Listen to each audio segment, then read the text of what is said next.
Hi family, welcome back to my YouTube channel. ನಾನು ಗಾಯಿ ಚೇತು. ಎಲ್ಲರೂ ಹೇಗಿದ್ದೀರಾ? ಹೋಪ್ ಎಲ್ಲರೂ ಚೆನ್ನಾಗಿದ್ದೀರಾ ಅಂತ ಅನ್ಕೊಂತೀನಿ. ನಾವು ಕೂಡ ಚೆನ್ನಾಗಿದ್ದೀವಿ. ಸೊ ಫಂಕ್ಷನ್ ಎಲ್ಲ ಮುಗಿದು ಬ್ಯಾಕ್ ಟು ನಾರ್ಮಲ್ ಲೈಫಿಗೆ ಬಂದಿದ್ದಾಯಿತು. ಆ್ಯಂಡ್ ಇವತ್ತು ನಾನು ಡೈಲಿ ವ್ಲಾಗ್ ಮಾಡ್ತಾ ಇದ್ದೀನಿ. ಆ್ಯಂಡ್ ಈ ವಿಡಿಯೋ ಇಷ್ಟ ಆದರೆ ಗೊತ್ತಲ್ಲ, ಪ್ಲೀಸ್ ಲೈಕ್ ಶೇರ್ ಕಮೆಂಟ್ ಮಾಡೋದನ್ನ ಮರಿಬೇಡಿ. ಆ್ಯಂಡ್ ಯಾರೆಲ್ಲ ಇನ್ನೂ ನನ್ನ ಚಾನಲ್ನ ಸಬ್ಸ್ಕ್ರೈಬ್ ಆಗದೆ ನೋಡ್ತಾ ಇದ್ದೀರಾ, ಪ್ಲೀಸ್ ಸಬ್ಸ್ಕ್ರೈಬ್ ಮಾಡಿ. ಆ್ಯಂಡ್ ಪಕ್ಕದಲ್ಲೇ ಕಾಣೋ ಬೆಲ್ಲೈಕನ್ನ ಕ್ಲಿಕ್ ಮಾಡಿ. ಇವತ್ತು ಸ್ಯಾಟರ್ಡೆ ಆಗಿರೋದ್ರಿಂದ, ಸ್ಯಾಟರ್ಡೆ ಅಂದರೆ ನಮ್ಮ ಮನೇಲಿ ತುಂಬ ಕೆಲಸಗಳಿರುತ್ತೆ. ಬಿಕಾಸ್ ಅವತ್ತು ನಮ್ಮ ಮನೆ ದೇವ್ರ ವಾರ ಆಗಿರುತ್ತೆ. ಫಸ್ಟು ಪೂಜೆ ಎಲ್ಲ ಮಾಡಿಬಿಟ್ಟು ಆಮೇಲೆ ಬೇರೆ ಕೆಲಸಗಳನ್ನೆಲ್ಲ ಮಾಡ್ಕೊಳ್ಳೋದು ನಾನು. ಸ್ಯಾಟರ್ಡೆ ಚಿರುಗೂ ಸ್ಕೂಲ್ ಇರಲ್ಲ ಅಂತ ಹೇಗಿದ್ರು ಅಡುಗೆ ಎಲ್ಲ ಲೇಟಾಗೇ. ಅದಕ್ಕೋಸ್ಕರ ಫಸ್ಟು ಮನೆ ಎಲ್ಲ ಕ್ಲೀನ್ ಮಾಡಿಬಿಟ್ಟು ನಾನು ಕೂಡ ಫ್ರೆಶ್ ಅಪ್ ಆಗಿ ಇವಾಗ ದೇವ್ರ ಮನೆ ಎಲ್ಲ ಕ್ಲೀನ್ ಮಾಡಿ ರೆಡಿ ಮಾಡಿಬಿಟ್ಟು ಫಸ್ಟು ದೀಪ ಹಚ್ಬಿಡ್ತೀನಿ. ದೀಪ ಹಚ್ಚಿ ಪೂಜೆ ಎಲ್ಲ ಮಾಡಿದ್ಮೇಲೆ ರಿಮೈನಿಂಗ್ ಕೆಲಸ ಮಾಡ್ಕೊತೀನಿ. ಬುಜ್ಜಿ ಬೇಬಿ ಕೂಡ ಮಲ್ಕೊಂಡಿದ್ದಾರೆ. ಪೂಜೆ ಎಲ್ಲ ಆದಮೇಲೆ ಅವ್ರಿಗೂ ಕೂಡ ಅವ್ರು ಎದ್ದೋಳಷ್ಟರಲ್ಲಿ ಅವ್ರಿಗೆ ಬ್ರೇಕ್ಫಾಸ್ಟ್ ಮಾಡೋಣ ಅಂತ ಹೇಳ್ಬಿಟ್ಟು ನಾನಿವತ್ತು ಇಡ್ಲಿ ಮಾಡಿದ್ದೆ ಸಪ್ರೇಟಾಗಿ. ಅಂದರೆ ಫ್ರೆಶ್ ಆಗಿ ರುಬ್ಬಿದ್ದೆ, ಹಾಗಾಗಿ ಅವ್ರಿಗೆ ಇವತ್ತು ಇಡ್ಲಿ ಕೊಡ್ತಾ ಇದ್ದೀನಿ. ಇಡ್ಲಿ ಜೊತೆಗೆ ನೆಂಚ್ಕೊಳ್ಳೋಕ್ಕೆ ನಾನು ತೆಂಗಿನಕಾಯಿ ಬರುತ್ತಲ್ಲ, ಅದನ್ನು ರುಬ್ಬಿಟ್ಟು ಅದರಿಂದ ಮಿಲ್ಕ್ನ ಎಕ್ಸ್ಟ್ರಾಕ್ಟ್ ಮಾಡಿಬಿಟ್ಟು ಆ ಮಿಲ್ಕ್ ಜೊತೆಗೆ ಬುಜ್ಜಿ ಬೇಬಿಗೆ ಇಡ್ಲಿ ತಿನ್ನಿಸ್ತಾ ಇದ್ದೀನಿ. ಇದನ್ನು ಟ್ರೈ ಮಾಡಿ ನೋಡಿ, ಚೆನ್ನಾಗಿರುತ್ತೆ. ಮಕ್ಕಳು ವೆಯ್ಟ್ ಗೇನ್ ಕೂಡ ಆಗ್ತಾರೆ. ಬಟ್ ಸ್ಟಾರ್ಟಿಂಗಲ್ಲಿ ಸ್ವಲ್ಪ ಇಷ್ಟ ಆಗಲ್ಲ ಮಕ್ಕಳಿಗೆ ಆ ಟೇಸ್ಟು. ಬಟ್ ಒಂದು 2-3 ಸಲ ರಿಪೀಟೆಡ್ ಆಗಿ ಕೊಟ್ಟು ಅಭ್ಯಾಸ ಆಗುತ್ತೆ. ನಾನು ಕೂಡ ಅಷ್ಟೇ ಬುಜ್ಜಿ ಬೇಬಿಗೆ ಒಂದು 2-3 ಸಲ ಕೊಟ್ಟು ಇವಾಗ ಸ್ವಲ್ಪ ಪರವಾಗಿಲ್ಲ, ಚೆನ್ನಾಗಿ ತಿಂತಾರೆ. ಮುಂಚೆಗಿಂತ ಇವಾಗ ತುಂಬ ಚೆನ್ನಾಗಿ ತಿಂತಾರೆ. ಯಾವುದೇ ಒಂದು ಊಟ ಅಷ್ಟೇ ಅಡ್ಜಸ್ಟ್ ಆಗೋವರೆಗೂ ಸ್ವಲ್ಪ ಕಷ್ಟ, ಆಮೇಲೆ ಸರಿ ಹೋಗುತ್ತೆ. ಇವಾಗ ಬುಜ್ಜಿ ಬೇಬಿಗೂ ಕೂಡ ಊಟ ಎಲ್ಲ ಮಾಡಿಸ್ಕೊಂಡು ನಾವು ದೇವಸ್ಥಾನಕ್ಕೆ ಹೋಗೋಣ ಅಂತ ಹೇಳ್ಬಿಟ್ಟು ಹೋಗಿದ್ವಿ. ಇದು ದೇವನಹಳ್ಳಿ ಕೋಟೆ ಇದೆಯಲ್ಲ, ಅಲ್ಲೇ ಇದೆ. ಚಿಕ್ಕ ಕೆರೆ ಆಂಜನೇಯನ ಟೆಂಪಲು. ಸ್ಯಾಟರ್ಡೆ ಆಗಿರೋದ್ರಿಂದ ಸರಿ ಹೋಗಿ ಕೈ ಮುಕ್ಕೊಂಬರೋಣ ಅಂತ ಹೇಳ್ಬಿಟ್ಟು ಹೋಗಿದ್ವಿ. ಹಾಗೆ ಅಲ್ಲಿ ಕೂಡ ಪ್ರಸಾದ ಕೊಡ್ತಾಯಿದ್ರು, ಅದನ್ನು ಈಸ್ಕೊಂಡು ಇವಾಗ ತಿಂದ್ಕೊಂಡು ನಾವು ಅಲ್ಲಿಂದ ಹಾಸ್ಪಿಟಲ್ಗೆ ಹೋಗಿದ್ವಿ. ನನಗೂ ನಮ್ಮ ಹಸ್ಬೆಂಡಿಗೂ ಸ್ವಲ್ಪ ಹಾಸ್ಪಿಟಲಲ್ಲಿ ತೋರಿಸ್ಬೇಕಾಗಿತ್ತು. ಹಾಗಾಗಿ ಇವಾಗ ಆಕಾಶ್ ಹಾಸ್ಪಿಟಲ್ಗೆ ಬಂದಿದ್ದೀವಿ. ನಮ್ಮ ಹಸ್ಬೆಂಡ್ ಕಣ್ಣಲ್ಲಿ ಏನೋ ಒಂಥರ ಚಿಕ್ಕದಾಗೆ ಗಾಯ ಆದಂಗೆ ಆಗ್ಬಿಟ್ಟಿದೆ. ಅವ್ರು ನೈಟಿಂದ ಸ್ವಲ್ಪ ಪೇಯ್ನು ಅಂತ ಹೇಳ್ತಾ ಇದ್ರು. ಸೊ ಕಣ್ಣಲ್ವಾ, ಅದಕ್ಕೋಸ್ಕರ ಹೋಗಿ ಒಂದ್ಸಲಿ ಚೆಕಪ್ ಮಾಡಿಸ್ಕೊಂಡು ಬಂದ್ಬಿಡೋಣ ಯಾಕೆ ಅಂತ ಹೇಳ್ಬಿಟ್ಟು ಹೋಗಿದ್ವಿ. ಇಲ್ಲೂ ತುಂಬ ಚೆನ್ನಾಗಿದೆ. ದೊಡ್ಡ ಹಾಸ್ಪಿಟಲ್ ಆದ್ರೂ ಗೌರ್ಮೆಂಟ್ ಎಲ್ಲ ಫ್ರೀಯಾಗೆ ನೋಡ್ತಾರೆ. ಜಸ್ಟ್ 10 ರೂಪೀಸ್ ತೊಗೊತಾರೆ ಅಷ್ಟೇ ರಿಜಿಸ್ಟ್ರೇಷನ್ ಮಾಡಿಸ್ಕೊಳ್ಳೋಕ್ಕೆ. ಅಲ್ಲಿ ರಿಜಿಸ್ಟ್ರೇಷನ್ ಮಾಡಿಕೊಂಡು ಇಲ್ಲಿ ಬಂದು ಇವಾಗ ಡಾಕ್ಟರ್ಗೆ ಎಕ್ಸ್ಪ್ಲೇನ್ ಮಾಡ್ತಾ ಇದ್ದಾರೆ ಅವ್ರಿಗೆ ಏನಾಗಿದೆ ಅಂತ. ಆ್ಯಂಡ್ ಚೆಕಪ್ ಎಲ್ಲ ಮಾಡ್ತಾಯಿದ್ರು. ಅಂದರೆ ದೂರದಲ್ಲಿರೋದೆಲ್ಲ ಕಾಣಿಸುತ್ತಾ, ಹತ್ರದಲ್ಲಿರೋದೆಲ್ಲ ಕಾಣಿಸುತ್ತಾ ಅಂತೆಲ್ಲ ಕೇಳಿದಾದ್ಮೇಲೆ ಓಕೆ, ಏನೂ ಪ್ರಾಬ್ಲಮ್ ಇಲ್ಲ ಅಂತ ಹೇಳ್ಬಿಟ್ಟು ಡ್ರಾಪ್ಸ್ ಎಲ್ಲ ಕೊಟ್ಟರು. ಹಾಗೆ ನಂದು ಟೀತ್ ಎಲ್ಲ ಸ್ವಲ್ಪ ನೋವ್ತಾ ಇತ್ತು, ಅದನ್ನು ಕೂಡ ತೋರಿಸ್ಕೊಂಡು ಮನೆಗೆ ಬರ್ತಾ ನಮ್ಮ ಮನೆ ಹತ್ರ ಬ್ರಾಕ್ಲಿ ಹಾಕಿದ್ದಾರೆ. ತುಂಬ ಚೆನ್ನಾಗಿದೆ. ಅಂದರೆ ಫುಲ್ಲು ಒಂದು ಅರ್ಧ ಎಕರೆ 3/4 ಎಕರೆಯಲ್ಲಿ ಹಾಕ್ಬಿಟ್ಟಿದ್ದಾರೆ. ಅದನ್ನು ಇವತ್ತು ಕೀಳ್ತಾ ಇದ್ರು ಅವರು. ಸೊ ಹಾಗಾಗಿ ಬುಜ್ಜಿ ಬೇಬಿಗೆ ತಿನ್ಸೋಕ್ಕೆ ಚೆನ್ನಾಗಿರುತ್ತೆ, ಫ್ರೆಶ್ ಆಗಿ ಸಿಗುತ್ತಲ್ಲ ಅಂತ ಹೇಳ್ಬಿಟ್ಟು ಅವರಿಗೆ ಹೋಗಿ ಕೇಳಿದೆ. ಅಣ್ಣ 2 ಕೇಳಿದ್ದಕ್ಕೆ 4 ಕೊಟ್ಟರು. ಫುಲ್ಲು ದೊಡ್ಡದು ತುಂಬ ಚೆನ್ನಾಗಿತ್ತು ಫ್ರೆಶ್ಶಾಗೆ. ಸೊ ಮನೆಗೆ ತೊಗೊಂಡು ಬಂದೆ ನಾನು. ಅದರಲ್ಲಿ ಏನಾದರೂ ಬುಜ್ಜಿ ಬೇಬಿಗೆ ಮಾಡಿಕೊಡೋಣ ಅಂತ ಹೇಳ್ಬಿಟ್ಟು. ಸೊ ಆಮೇಲೆ ರೆಸ್ಟ್ ಎಲ್ಲ ಮಾಡಿಬಿಟ್ಟು ಇವಾಗ ಮಧ್ಯಾಹ್ನ ಆಗಿದೆ. ಬುಜ್ಜಿ ಬೇಬಿಗೆ ಇವಾಗ 3 ಟೈಮ್ಸ್ ಕೂಡ ಫುಡ್ ಕೊಡ್ತಾ ಇದ್ದೀನಿ ನಾನು. ಇವತ್ತು ಅವರಿಗೆ ಹೀರೆಕಾಯಿ ರೈಸ್ ಮಾಡೋಣ ಅಂತ ಹೇಳ್ಬಿಟ್ಟು ಹೀರೆಕಾಯಿ ಎಲ್ಲ ಚೆನ್ನಾಗಿ ಸಿಪ್ಪೆ ಎಲ್ಲ ತೆಗೆದು ಚಿಕ್ಕದಾಗಿ ಕಟ್ ಮಾಡಿಕೊಂಡು ಒಂದು ಕುಕ್ಕರ್ಗೆ ರೈಸು. ನಾನು ಕುಕ್ಕರ್ ರೈಸ್ನ ಸೊಸೈಟಿ ಅಕ್ಕಿ ಬರುತ್ತಲ್ಲ, ಅದನ್ನು ಯೂಸ್ ಮಾಡ್ತಾರೆ. ರೇಷನ್ ಅಕ್ಕಿ ಅಂತ ಹೇಳ್ತಾರಲ್ಲ, ಅದನ್ನೇ ಕೊಡೋದು ಬುಜ್ಜಿ ಬೇಬಿಗೆ.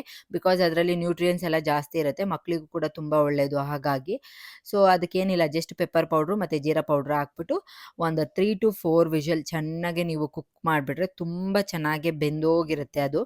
ಸೊ ಹಾಗೆ ಚೆನ್ನಾಗಿ ಸ್ಮ್ಯಾಶ್ ಮಾಡಿಬಿಟ್ಟು ಸ್ವಲ್ಪ ತುಪ್ಪ ಹಾಕ್ಬಿಟ್ಟು ಮಗುಗೆ ತಿನ್ಸಿದ್ರೆ ತುಂಬ ಚೆನ್ನಾಗಿರುತ್ತೆ. ಇವಾಗ ಮಧ್ಯಾಹ್ನ ಆಗಿರೋದ್ರಿಂದ ಸ್ವಲ್ಪನೇ ಕೊಡ್ತಾಯಿದ್ದೀವಿ. ಇವಾಗ 3 ಟೈಮ್ಸ್ ಫುಡ್ ಕೊಡ್ತೀನಲ್ಲ, ಹಾಗಾಗಿ ಕ್ವಾಂಟಿಟಿ ಸ್ವಲ್ಪ ಕಮ್ಮಿನೇ ಮಾಡಿ ತಿನ್ನಿಸ್ತಾ ಇದ್ದೀನಿ. ಬಿಕಾಸ್ ಒಂದೇ ಸಲ ಜಾಸ್ತಿ ಮಾಡಿದ್ರೆ ತಿನ್ನಲ್ಲ, ಹಾಗಾಗಿ. ಆ್ಯಂಡ್ ಇವತ್ತು ಬುಜ್ಜಿ ಬೇಬಿಗೆ 9 ಮಂತ್ಸ್ ಕಂಪ್ಲೀಟ್ ಆಗಿರೋದ್ರಿಂದ ಅವರಿಗೆ ಫೋಟೋಶೂಟ್ ಮಾಡೋಣ ಅಂತ ಹೇಳ್ಬಿಟ್ಟು ಸಿಂಪಲ್ಲಾಗಿ ಅಷ್ಟೇ 9 ಅಂತ ನಂಬರ್ ಇರುತ್ತಲ್ಲ, ಅದನ್ನು ತೊಗೊಂಡು ಬಂದಿದ್ದೆ. ಅದನ್ನೇ ಕೊಟ್ಬಿಟ್ಟು ಫೋಟೋಶೂಟ್ ಮಾಡಿದೆ ತುಂಬ ಚೆನ್ನಾಗಿ. ಆ್ಯಂಡ್ ಇವಾಗೆಲ್ಲ ಸಪೋರ್ಟ್ ತೊಗೊಂಡು ನಿಂತ್ಕೊಂತಾರಲ್ಲ, ತುಂಬ ಚೆನ್ನಾಗಿತ್ತು. ಆ್ಯಂಡ್ ಫೋಟೋಶೂಟ್ ಎಲ್ಲ ಮುಗಿಸ್ಬಿಟ್ಟು ಚಿರು ಮತ್ತು ಇಬ್ಬರು ಸೇರಿಕೊಂಡು ಅಣ್ಣ ತಮ್ಮ ಕಾರಲ್ಲಿ ಡ್ರೈವ್ ಹೋಗ್ತಾ ಇದ್ರು. ನಮ್ಮ ಬುಜ್ಜಿ ಬೇಬಿಗೆ ಸೌಂಡ್ ಅಂದರೆ ಅದೇನೋ ಗೊತ್ತೇ ಇಲ್ಲ, ಆಗೋದೇ ಇಲ್ಲ, ಅಳ್ತಾನೇ ಇರ್ತಾನೆ. ಅವ್ರ ಅಣ್ಣಂಗೆ ಖುಷಿ ಅವನ್ನ ಕೂರಿಸ್ಕೊಂಡು ಆಟ ಆಡಿಸೋದು. ಅವರೆಲ್ಲ ಆಟ ಆಡಿದ್ಮೇಲೆ ಈ ಥರ ಫ್ರೇಮ್ ಎಲ್ಲ ಇತ್ತಲ್ಲ, ಆ್ಯಂಡ್ ಬುಜ್ಜಿ ಬೇಬಿದು ಇವಾಗ ಕಾಸ್ಟಿಂಗ್ ಮಾಡಿಸಿರೋ ಫ್ರೇಮ್ ಎಲ್ಲ ಬಂದಿದೆಯಲ್ಲ, ಅದನ್ನು ಅಲ್ಲಿ ವಾಲ್ಗೆ ಹಾಕೋಣ ಅಂತ ಹೇಳ್ಬಿಟ್ಟು ಎಲ್ಲನೂ ತೆಗೆದು ಇವಾಗ ಚೇಂಜ್ ಮಾಡಿಸ್ತಾ ಇದ್ದೀನಿ. ಸೊ ಫೈನಲ್ ಔಟ್‌ಪುಟ್ ಈ ಥರನೇ ಇತ್ತು. ಇಬ್ಬರದೂನು ಅಕ್ಕಪಕ್ಕ ಹಾಕ್ದೆ. ತುಂಬ ಚೆನ್ನಾಗಿ ಕಾಣಿಸ್ತಾ ಇತ್ತು. ಆ್ಯಂಡ್ ಫ್ಯಾಮಿಲಿ ಫೋಟೋಗಳು, ಚಿರುದೇ ಆಲ್ಮೋಸ್ಟ್ ಎಲ್ಲ ಫೋಟೋ ಇರೋದು. ಬುಜ್ಜಿದು ಇನ್ನೂ ಯಾವುದೂ ಮಾಡಿಸಿಲ್ಲ. ಫೈನಲ್ ಲುಕ್ ಹೇಗಿದೆ ಅಂತ ನನಗೆ ಕಮೆಂಟ್ ಮಾಡಿ. ಆ್ಯಂಡ್ ಅದಾದಮೇಲೆ ರೆಸ್ಟ್ ಮಾಡಿ ಇವಾಗ ನೈಟ್ ಊಟಕ್ಕೆ ಬುಜ್ಜಿ ಬೇಬಿದು ರೆಸಿಪಿಗಳನ್ನ ನಾನು ಇಲ್ಲಿ ತೋರಿಸ್ತಾ ಇದ್ದೀನಿ. ಬಿಕಾಸ್ ತುಂಬ ಜನ ಕೇಳ್ತಾ ಇದ್ರು. ಹಾಗಾಗಿ ನಾನು ಏನೇನು ಕೊಡ್ತೀನಿ ಅಂತ ಹಾಗೆ ಇಲ್ಲೇ ವಿಡಿಯೋದಲ್ಲೇ ಆ್ಯಡ್ ಮಾಡಿದ್ದೀನಿ. ಇವಾಗ ನಾನು ಬ್ರಾಕ್ಲಿ ಫ್ರೆಶ್ ಆಗಿ ಸಿಕ್ಕಿತ್ತಲ್ಲ, ಹಾಗಾಗಿ ಬ್ರಾಕ್ಲಿ ರೈಸ್ ಮಾಡೋಣ ಅಂತ ಹೇಳ್ಬಿಟ್ಟು ಒಂದು ಕುಕ್ಕರ್‌ಗೆ ಸ್ವಲ್ಪ ತುಪ್ಪ, ಜೀರಿಗೆ ಮತ್ತು ಒಂದೇ ಒಂದು ಬೆಳ್ಳುಳ್ಳಿ ಹಾಕಿ, ಸ್ವಲ್ಪ ಈರುಳ್ಳಿ, ಸ್ವಲ್ಪ ಟೊಮ್ಯಾಟೊ ಹಾಕಿ ಚೆನ್ನಾಗಿ ಫ್ರೈ ಮಾಡ್ತಾ ಇದ್ದೀನಿ. ಬ್ರಾಕ್ಲಿನ ಚೆನ್ನಾಗಿ ವಾಶ್ ಮಾಡಿಬಿಟ್ಟು ಈ ಥರ ಚಿಕ್ಕ ಚಿಕ್ಕದಾಗಿ ಪೀಸಾಗಿ ಕಟ್ ಮಾಡಿದ್ದೀನಿ. ಅದನ್ನು ಕೂಡ ಹಾಕಿ ಸ್ವಲ್ಪ ಆಯಿಲಲ್ಲೇ ಚೆನ್ನಾಗಿ ಫ್ರೈ ಮಾಡಿದ್ರೆ ತುಂಬ ಚೆನ್ನಾಗಿ ಫ್ರೈ ಆಗಿರುತ್ತೆ. ಆಮೇಲೆ ನೆನೆಸಿಕ್ಕಿರೋ ಅಕ್ಕಿ ಇರುತ್ತಲ್ಲ, ಬರೀ ಅಕ್ಕಿ ಹಾಕ್ತಾ ಇದ್ದೀನಿ. ನಾನು ಯಾವುದೇ ಥರ ಬೇಳೆ ಗೀಳೆ ಏನೂ ಹಾಕ್ತಾ ಇಲ್ಲ. ಅದನ್ನು ಕೂಡ ಚೆನ್ನಾಗಿ ವಾಶ್ ಮಾಡಿಬಿಟ್ಟು ಅದನ್ನು ಕೂಡ ಅದರೊಳಗಡೆ ಹಾಕಿ ಫ್ರೈ ಮಾಡಿಬಿಟ್ಟು ಸ್ವಲ್ಪ ನೀರನ್ನ ಜಾಸ್ತಿ ಹಾಕೋಣ. ಬಿಕಾಸ್ ಸ್ವಲ್ಪ ಮೆತ್ತಗೆ ಬೇಕಲ್ಲ, ಹಾಗಾಗಿ ಇವಾಗ ಒಂದು ಬೌಲ್ ಫುಲ್ಲು ನೀರು ಹಾಕ್ತಾ ಇದ್ದೀನಿ ನಾನು. ನೀರು ಹಾಕ್ಬಿಟ್ಟು ಚೆನ್ನಾಗಿ ಮಿಕ್ಸ್ ಮಾಡಿ, ಇದೂ ಅಷ್ಟೇ ಒಂದು 3-4 ವಿಷಲ್, ಸ್ವಲ್ಪ ಜಾಸ್ತಿ ವಿಷಲ್ ಹೊಡ್ಸಿದ್ರು ಏನು ಪ್ರಾಬ್ಲಮ್ ಇಲ್ಲ. ಬಿಕಾಸ್ ಚೆನ್ನಾಗಿ ಕುಕ್ ಆದರೆ ಅವ್ರಿಗೂ ಕೂಡ ಈಸಿಯಾಗಿರುತ್ತೆ. ಅದಕ್ಕೆ ಸ್ವಲ್ಪ ಪೆಪ್ಪರ್ ಪೌಡರ್ ಹಾಕ್ಬಿಟ್ಟು ಸ್ವಲ್ಪ ಅರಶಿನ ಹಾಕಿ ಇವಾಗ ನೀರೆಲ್ಲ ಹಾಕಿದ್ದೀನಿ ನಾನು. ಜಸ್ಟ್ 3-4 ವಿಷಲ್ ತೊಗೊಂಡು ಆಮೇಲೆ ಅದನ್ನು ಚೆನ್ನಾಗಿ ಸ್ಮಾಶ್ ಮಾಡಿಬಿಟ್ಟು ಪಾಪು ಕೊಟ್ಟರೆ ತುಂಬ ಚೆನ್ನಾಗಿ ತಿಂತಾನೆ ಅವನು. ಬ್ರಾಕ್ಲಿ ಅಂದರೆ ಅವನಿಗೆ ಸಿಕ್ಕಾಪಟ್ಟೆ ಇಷ್ಟ. ಹಾಗಾಗಿ ನಾನು ಬ್ರಾಕ್ಲಿಯಲ್ಲೇ ಡಿಫ್ರೆಂಟ್ ಆಗಿರೋ ರೈಸ್ ಏನಾದರೂ ಮಾಡ್ಬೋದಾ, ಇಲ್ಲ ಡಿಫ್ರೆಂಟ್ ಆಗಿರೋ ಏನಾದ್ರು ಡಿಶಸ್ ಏನಾದರೂ ಮಾಡ್ಬೋದಾ ಅಂತ ಹೇಳ್ಬಿಟ್ಟು ನೋಡಿ ಮಾಡಿ ಕೊಡ್ತಾ ಇರ್ತೀನಿ. ತುಂಬ ಚೆನ್ನಾಗಿ ತಿಂದರು ಅವರು. ಫುಲ್ ಖಾಲಿ ಮಾಡಿದ್ರು ಆಲ್ಮೋಸ್ಟು. ಸೊ ನೋಡಿ, ಜಸ್ಟ್ ಈ ಥರ ಸ್ಮ್ಯಾಶ್ ಮಾಡಿದ್ರೆ ಆಯಿತು. ನಿಮ್ಗೆ ಬೇಕಿದ್ರೆ ತುಪ್ಪ ಹಾಕೋಬೋದು, ಬೇಡ ಆಲ್ರೆಡಿ ಹಾಕಿದ್ದೀವಿ ಅಂದರೆ ಸಾಕು ಅಂತ ಹೇಳ್ಬಿಟ್ಟು ಹಾಗೆ ತಿನ್ನಿಸ್ಬೋದು. ಅವ್ರಿಗೂ ಕೂಡ ಎಲ್ಲ ತಿನ್ನಿಸಿ ನಾವು ಕೂಡ ಊಟ ಎಲ್ಲ ಮಾಡಿಬಿಟ್ಟು ರೆಸ್ಟ್ ಮಾಡಿದ್ವಿ. ಮತ್ತು ನಾನು ಈ ವ್ಲಾಗ್ನ ನೆಕ್ಸ್ಟ್ ಡೇ ಮಾರ್ನಿಂಗ್ ಕಂಟಿನ್ಯೂ ಮಾಡ್ತಾ ಇದ್ದೀನಿ. ಇವತ್ತು ಸಂಡೇ ಆಗಿರೋದ್ರಿಂದ ಹಸ್ಬೆಂಡು ಚಿಕನ್ ತೊಗೊಂಡು ಬಂದಿದ್ರು. ಹಾಗಾಗಿ ಏನಾದರೂ ಡಿಫ್ರೆಂಟಾಗಿ ಮಾಡೋಣ ಅಂತ ಹೇಳ್ಬಿಟ್ಟು ನಾನು ನಮ್ಮ ಹಸ್ಬೆಂಡ್ ಇನ್ಸ್ಟಾಗ್ರಾಮಲ್ಲಾಗಿರ್ಬೋದು, ಯೂಟ್ಯೂಬಲ್ಲಾಗಿರೋದು ಸರ್ಚ್ ಮಾಡ್ತಾ ಇರ್ತೀವಿ. ಹಾಗಾಗಿ ಚಿಕನ್ ರಾಜಾ ಅಂತ ಏನೋ ಒಂದು ರೆಸಿಪಿ ಇತ್ತು. ಅದು ಚೆನ್ನಾಗಿತ್ತು ಟೇಸ್ಟು. ನಾನು ಒಂದ್ಸಲಿ ಟ್ರೈ ಮಾಡಿದ್ದೆ, ಟೇಸ್ಟ್ ಚೆನ್ನಾಗಿತ್ತು ಅಂತ ಹೇಳ್ಬಿಟ್ಟು ಹಸ್ಬೆಂಡ್ ಅದನ್ನೇ ಮಾಡು ಅಂತ ಹೇಳಿದ್ರು. ಸೊ ಹಾಗಾಗಿ ಇಲ್ಲಿ ಮಾಡ್ತಾ ಇದ್ದೀನಿ. ಫಸ್ಟು ಚಿಕನ್ನ ಮ್ಯಾರಿನೇಟ್ ಮಾಡಿರೋದನ್ನ ಫ್ರೈ ಮಾಡಿಕೊಂಡು ಅದನ್ನು ಸಪ್ರೇಟಾಗಿ ಎತ್ತಿಟ್ಕೋಬೇಕು. ಆಮೇಲೆ ಒಂದು ಗ್ರೇವಿ ಥರ ಮಾಡಿಕೊಂಡು ಆ ಫ್ರೈ ಮಾಡಿರೋ ಚಿಕನ್ನ ಅದರೊಳಗಡೆ ಹಾಕ್ಬಿಟ್ಟು ಮಿಕ್ಸ್ ಮಾಡಿದ್ರೆ ಸಕ್ಕತ್ತಾಗಿರುತ್ತೆ ಟೇಸ್ಟ್ ಮಾತ್ರ. ನನಗಂತೂ ಸಿಕ್ಕಾಪಟ್ಟೆ ಇಷ್ಟ ಆಯಿತು. ಖಾರವಾಗಿ ತುಂಬ ಚೆನ್ನಾಗಿರುತ್ತೆ. ಸೈಡ್ ಡಿಶ್ ಥರ ಏನಾದರೂ ನೀವು ಮಾಡ್ಕೊತೀರಾ ಅಂತ ಅಂದರೆ ತುಂಬ ಚೆನ್ನಾಗಿರುತ್ತೆ. ಸೊ ಅದನ್ನು ಕೂಡ ಮಾಡಿದ್ದಾಯಿತು. ಅದ್ರ ಜೊತೆಗೆ ಸಾಂಬಾರು ಏನೂ ಮಾಡೋಕ್ಕೋಗಿಲ್ಲ. ಜಸ್ಟ್ ಚಿಕನ್ ಗ್ರೇವಿ ಥರ ಮಾಡಿದ್ದೆ ಅಷ್ಟೇ. ನಮ್ಮ ಚಿರು ಈ ಥರ ಚಿಕನ್ ಎಲ್ಲ ತಿನ್ನಲ್ಲ. ಅವನಿಗೆ ಸಪ್ರೇಟಾಗೆ ಕಬಾಬೇ ಬೇಕು. ಅವ್ನು ಫ್ರೈ ಮಾಡಿರೋದು ಆಗಿರ್ಬೋದು, ಸಾಂಬಾರಾಗಿರ್ಬೋದು ಏನೂ ತಿನ್ನಲ್ಲ. ಹಾಗಾಗಿ ಅವನಿಗೆ ಸಪ್ರೇಟಾಗಿ ನಾನು ಸ್ವಲ್ಪ ಒಂದು 4-5 ಪೀಸ್‌ನ ಚಿಕ್ಕದಾಗಿ ಕಟ್ ಮಾಡಿಬಿಟ್ಟು ಕಬಾಬಿಗೆ ಕಲಸಿಕ್ಕಿದ್ದೆ. ಅದನ್ನು ಕೂಡ ಮಾಡಿಕೊಟ್ಟೆ. ಆ್ಯಂಡ್ ಚೆನ್ನಾಗೆ ಮಾರ್ನಿಂಗ್ ಊಟ ಎಲ್ಲ ಮಾಡಿಕೊಂಡು ಇವಾಗ ಬುಜ್ಜಿ ಬೇಬಿ ಫುಲ್ ಆಟಾಡ್ತಾ ಇದ್ದಾರೆ. ಸ್ವಲ್ಪ ಸಂತೆಗೆ ಹೋಗ್ಬಿಟ್ಟು ವೆಜಿಟೇಬಲ್ಸ್ ಎಲ್ಲ ತೊಗೊಂಡು ಬರೋಣ ಅಂತ ಹೇಳ್ಬಿಟ್ಟು ನಾವು ರೆಡಿ ಆಗ್ತಾ ಇದ್ವಿ. ಬುಜ್ಜಿ ಬೇಬಿನೂ ರೆಡಿ ಮಾಡಿ ಬಿಟ್ಬಿಟ್ಟಿದ್ದೆ ಅವನು. ಆ ಬಾಲ್ ಎಲ್ಲಿ ಹೋಗುತ್ತೋ ಅಲ್ಲೇ ಹೋಗ್ತಾ ಇದ್ದ. ಅಪ್ಪ ಇವಾಗ ಬುಜ್ಜಿ ಬೇಬಿನ ಹಿಡಿಯೋದು ಸಿಕ್ಕಾಪಟ್ಟೆ ಕಷ್ಟ ಅನ್ಸತ್ತೆ. ಬಿಕಾಸ್ ಒಂದು ಕಡೆ ಇರೋದೇ ಇಲ್ಲ ಅವರು. ಓಡಾಡ್ತಾ ಇರ್ತಾರೆ. ಏನಾದರೂ ಹಿಡ್ಕೊಂಡು ನಿಂತ್ಕೊಳ್ಳೋದು ಮತ್ತು ಹಿಡ್ಕೊಂಡು ನಡೆಯೋದೆಲ್ಲ ಟ್ರೈ ಮಾಡ್ತಾ ಇದ್ದಾರಲ್ಲ. ಸೊ ಹಾಗಾಗಿ ನಮಗೆ ಭಯ. ಬಿಕಾಸ್ ಕೂದಲು ಬೇರೆ ಇಲ್ವಲ್ಲ, ಎಲ್ಲಾದರೂ ಬಿದ್ದರೆ ತಲೆಗಿಲೆಗೆ ಒದೆ ಬೀಳತ್ತೆ ಅಂತ ಹೇಳ್ಬಿಟ್ಟು. ಬಟ್ ನಾನು ಆಲ್ಮೋಸ್ಟ್ ಯಾವಾಗಲೂ ಹೆಲ್ಮೆಟ್ ಹಾಕೇ ಇರ್ತೀನಿ. ಸಮ್‌ಟೈಮ್ಸ್ ಕಿತ್ತು ಅವರೇ ಬಿಸಾಕ್ಬಿಡ್ತಾರೆ ಹಾಗಾಗಿ. ಆ್ಯಂಡ್ ಇವಾಗ ಎಲ್ಲ ರೆಡಿ ಆಗಿಬಿಟ್ಟು ಸಂತೆಗೆ ಹೋಗೋಣ ಅಂತ ಹೋಗ್ತಾ ಇದ್ದೀವಿ. ನಮ್ಮ ಮನೇಲಿ 4 ಜನ ಇರೋದಲ್ಲ, ಎಲ್ಲೋದ್ರೂ 4 ಜನ ಹೋಗಲೇಬೇಕು. ಬಿಕಾಸ್ ಚಿರು ಬಿಟ್ಟು ಹೋಗೋಕ್ಕಾಗಲ್ಲ, ಬುಜ್ಜಿ ಬೇಬಿನೂ ಬಿಟ್ಟು ಹೋಗೋಕ್ಕಾಗಲ್ಲ. ಹಾಗಾಗಿ ಎಲ್ಲೋದ್ರೂ 4 ಜನನೂ ಒಟ್ಟಿಗೆ ಹೋಗ್ತಾ ಇದ್ದೀವಿ. ಸೊ ಫೈನಲಿ ನಾವು ಇವಾಗ ಫಸ್ಟು ಡಿಮಾರ್ಟಿಗೆ ಬಂದ್ವಿ. ಕೆಲವೊಂದು ಬುಜ್ಜಿಗೆ ಫುಡ್ ಪ್ರಿಪೇರ್ ಮಾಡೋಕ್ಕೆ ಕೆಲವೊಂದು ಐಟಮ್ಸ್ ಎಲ್ಲ ಖಾಲಿ ಆಗಿಬಿಟ್ಟಿತ್ತು. ಹಾಗಾಗಿ ಫಸ್ಟು ಡಿಮಾರ್ಟ್ಗೆ ಹೋಗಿ ತೊಗೊಂಡು ಬಂದ್ಬಿಡೋಣ ಅಂತ ಹೇಳ್ಬಿಟ್ಟು ಹೋದ್ವಿ. ಬಿಕಾಸ್ ಸಂತೆಗೆ ಹೋಗಿ ಮತ್ತೆ ಡಿಮಾರ್ಟಿಗೆ ಬಂದರೆ ಐಟಮ್ಸ್ ಎಲ್ಲ ಇಡೋಕ್ಕೆ ಇಲ್ಲಿ ಜಾಗ ಇರಲ್ಲ. ಹಾಗಾಗಿ ಫಸ್ಟು ಡಿಮಾರ್ಟಲ್ಲಿ ಏನೇನು ಬೇಕೋ ಅದನ್ನೆಲ್ಲ ತೊಗೊಂಬಿಡೋಣ ಅಂತ ಹೇಳ್ಬಿಟ್ಟು ಬಂದಿದ್ದೀವಿ. ಏನಿಲ್ಲ, ಬುಜ್ಜಿ ಬೇಬಿಗೆ ಫುಡ್ ಮಾಡ್ತೀನಲ್ಲ, ಮಖಾನ ಆಗಿರ್ಬೋದು ಮತ್ತು ಅವಲಕ್ಕಿ, ಚಿಕ್ಕ ರವೆ ಬರುತ್ತಲ್ಲ ಅದೆಲ್ಲ ಬೇಕಾಗಿತ್ತು. ಅದನ್ನು ಮತ್ತು ಮನೆಗೆ ಸ್ವಲ್ಪ ದಿನಸಿ ಐಟಮ್ಸ್ ಬೇಕಾಗಿತ್ತು. ಏನೇನು ಖಾಲಿ ಆಗಿದೆಯೋ ಅದನ್ನು ಮಾತ್ರ ತೊಗೊತೀನಿ ಅಷ್ಟೇ. ಬಿಕಾಸ್ ಆಲ್ರೆಡಿ ಎಲ್ಲ ತೊಗೊಂಡು ಬಂದು ಇಟ್ಕೊಂಡಿರ್ತೀನಿ ನಾನು. ಖಾಲಿ ಆಗಿರೋದು ಮಾತ್ರ ಹಾಗೆ ತೊಗೊತೀವಿ. ಆ್ಯಂಡ್ ಇವತ್ತು ಸಂಡೇ ಆಗಿರೋದ್ರಿಂದ ತುಂಬ ರಶ್ ಇತ್ತು. ಆ್ಯಂಡ್ ನಾನಿವಾಗ ಕೆಲವೊಂದು ಸ್ಟೀಲ್ ಪಾತ್ರೆಗಳನ್ನ ತೊಗೊಳ್ಳೋಣ ಅಂತ ಹೇಳ್ಬಿಟ್ಟು ಅಲ್ಲಿ ನೋಡ್ತಾ ಇದ್ದೆ. ಬಿಕಾಸ್ ಸಿಲ್ವರ್ಗಿಂತ ಸ್ಟೀಲ್ ಚೆನ್ನಾಗಿರುತ್ತೆ. ಆ್ಯಂಡ್ ಫ್ರೈಗೆ ಮಾಡೋಕ್ಕೆ ಸ್ವಲ್ಪ ದೊಡ್ಡ ಪಾತ್ರೆಗಳೆಲ್ಲ ಬೇಕು. ಇಬ್ಬರೇ ಇರೋದ್ರಿಂದ ಚಿಕ್ಕದೇ ಇಟ್ಕೊಂಡಿದ್ದೀನಿ. ಯಾರಾದರೂ ಬಂದಾಗ ಮಾಡೋಕ್ಕೆ ಇಲ್ಲ ಅಂತ ಹೇಳ್ಬಿಟ್ಟು ನೋಡ್ತಾ ಇದ್ವಿ.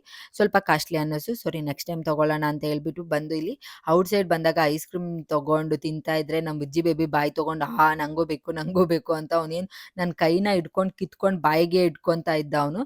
ಜಸ್ಟ್ ಹಾಗೆ ಸುಮ್ಮನೆ ನೆಗ್ಸಿದ್ದು ಅಷ್ಟೇ, ಅವ್ನಿಗೇನು ತಿನ್ನಕ್ಕೆ ಕೊಟ್ಟಿಲ್ಲ ನಾವು.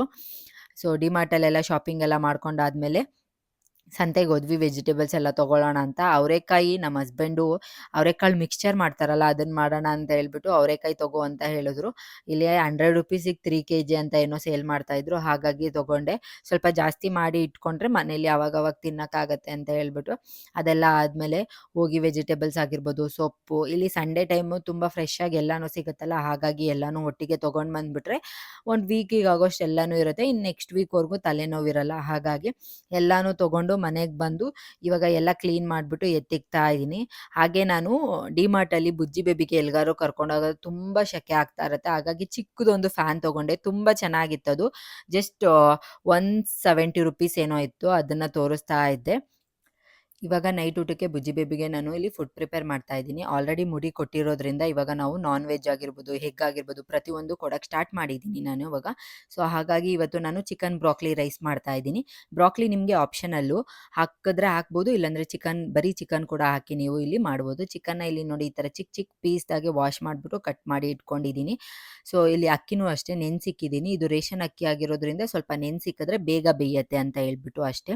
ಇವಾಗ ಒಂದು ಕುಕ್ಕರ್ಗೆ ಸ್ವಲ್ಪ ತುಪ್ಪ ಹಾಕ್ಕೊಂಡು ಅದಕ್ಕೆ ಆನಿಯನ್ನು ಮತ್ತು ಟೊಮ್ಯಾಟೊ ಎಲ್ಲನೂ ಹಾಕಿ ಚೆನ್ನಾಗೆ ಇಲ್ಲಿ ನಾನು ಫ್ರೈ ಮಾಡ್ತಾ ಇದ್ದೀನಿ. ಆ ಫ್ರೈ ಮಾಡಿರೋದಕ್ಕೆ ಬ್ರಾಕ್ಲಿ ಕೂಡ ಅಷ್ಟೇ ಚೆನ್ನಾಗಿ ವಾಶ್ ಮಾಡಿಬಿಟ್ಟು ಅದಕ್ಕೊಂದೇ ಒಂದು ಬೆಳ್ಳುಳ್ಳಿ ಹಾಕ್ತಾ ಇದ್ದೀನಿ. ಆ್ಯಂಡ್ ಇವಾಗ ನಾನು ಆಲ್ರೆಡಿ ಸ್ಪೈಸಸ್ ಎಲ್ಲ ಸ್ವಲ್ಪ ಸ್ವಲ್ಪ ಇಂಟ್ರೊಡ್ಯೂಸ್ ಮಾಡ್ತಾ ಇದ್ದೀನಿ ಬುಜ್ಜಿ ಬೇಬಿಗೆ, ಇಲ್ಲಾಂದರೆ ಸ್ಪೈಸಸ್ ತಿನ್ನೋದೇ ಬಿಟ್ಬಿಡ್ತಾರೆ. ಹಾಗಾಗಿ ಇವಾಗ ಟೊಮ್ಯಾಟೊ ಎಲ್ಲ ಹಾಕ್ಬಿಟ್ಟು ಚೆನ್ನಾಗೆ ಫ್ರೈ ಮಾಡಿ ಅದಕ್ಕೆ ಬ್ರಾಕ್ಲಿ ಕೂಡ ಹಾಕಿ ಅದನ್ನು ಕೂಡ ಚೆನ್ನಾಗೆ ಫ್ರೈ ಮಾಡ್ತಾ ಇದ್ದೀನಿ. ಅದ್ರ ಜೊತೆಗೆ ನಾವೇನು ಚಿಕನ್ನ ಚಿಕ್ಕ ಚಿಕ್ಕದಾಗಿ ಕಟ್ ಮಾಡಿ ಇಟ್ಕೊಂಡಿದ್ವಲ್ಲ ಅದನ್ನು ಕೂಡ ಹಾಕಿ ಸ್ವಲ್ಪ ಆ ತುಪ್ಪದಲ್ಲೇ ಸ್ವಲ್ಪ ಫ್ರೈ ಆದರೆ ಆಮೇಲೆ ಬೇಯಕ್ಕೆ ಕೂಡ ಈಸಿ ಆಗುತ್ತೆ. ಅದ್ರ ಜೊತೆಗೆ ಸ್ವಲ್ಪ ಅರಿಶಿನ ಪುಡಿ, ಸ್ವಲ್ಪ ಪೆಪ್ಪರ್ ಪೌಡರ್ ಕೂಡ ಹಾಕ್ಬಿಟ್ಟು, ಆ್ಯಂಡ್ ಇಲ್ಲಿ ನಿಮಗೆ ಜೀರಿಗೆ ಹಾಕ್ಬೋದು, ಅಂದರೆ ಸ್ಟಾರ್ಟಿಂಗಲ್ಲೇ ಜೀರಿಗೆ ಹಾಕ್ಬೋದು, ಇಲ್ಲ ನೀವು ಪೌಡರ್ ಕೂಡ ಮಾಡಿ ಹಾಕ್ಬೋದು. ನಾನು ಸಮ್ಟೈಮ್ಸ್ ಜೀರಿಗೆನೇ ಹಾಕ್ತೀನಿ, ಇಲ್ಲಾಂದರೆ ಸಮ್ಟೈಮ್ಸ್ ಪೌಡರ್ ಇದೆ ಮಾಡಿ ಇಟ್ಕೊಂಡಿದ್ದೀನಿ ಬುಜ್ಜಿ ಬೇಬಿಗೆ ಅಂತಲೇ ಅದನ್ನು ಹಾಕ್ತೀನಿ. ಇವಾಗ ವಾಶ್ ಮಾಡಿ ನೆನೆಸಿ ಇಟ್ಟಿರೋ ಅಕ್ಕಿನೂ ಕೂಡ ಹಾಕ್ಬಿಟ್ಟು ಚೆನ್ನಾಗೆ ಇಲ್ಲಿ ಬೇಯಿಸ್ಬಿಟ್ಟು ಅದಕ್ಕೆ ಸ್ವಲ್ಪ ನೀರು, 1 ಬೌಲ್ ನೀರನ್ನ ಹಾಕ್ಬಿಟ್ಟು ಒಂದು 3 to 4 ವಿಷಲ್ ನೀವು ಚೆನ್ನಾಗೆ ತೊಗೊಂಬಿಟ್ರೆ ಅದು ಚಿಕನ್ ಸಮೇತ ಪ್ರತಿಯೊಂದೂ ಅಷ್ಟೇ ತುಂಬ ಚೆನ್ನಾಗೇ ಬೆಂದಿರುತ್ತೆ. ನಾನು ನಿಮ್ಗೆ ತೋರಿಸ್ತೀನಿ ಹೇಗೆ ಬೆಂದಿದೆ ಅಂತ. ನೋಡಿ ಚಿಕನ್ ಎಷ್ಟು ನೀಟಾಗಿ ಬೆಂದಿರುತ್ತೆ, ಯಾವುದೇ ಥರ ಬೆಂದಿಲ್ಲ ಆ ಥರ ಎಲ್ಲ ಏನೂ ಇರಲ್ಲ, ತುಂಬ ಚೆನ್ನಾಗೇ ಬೆಂದಿರುತ್ತೆ 3 to 4 ವಿಷಲ್ಗೆ.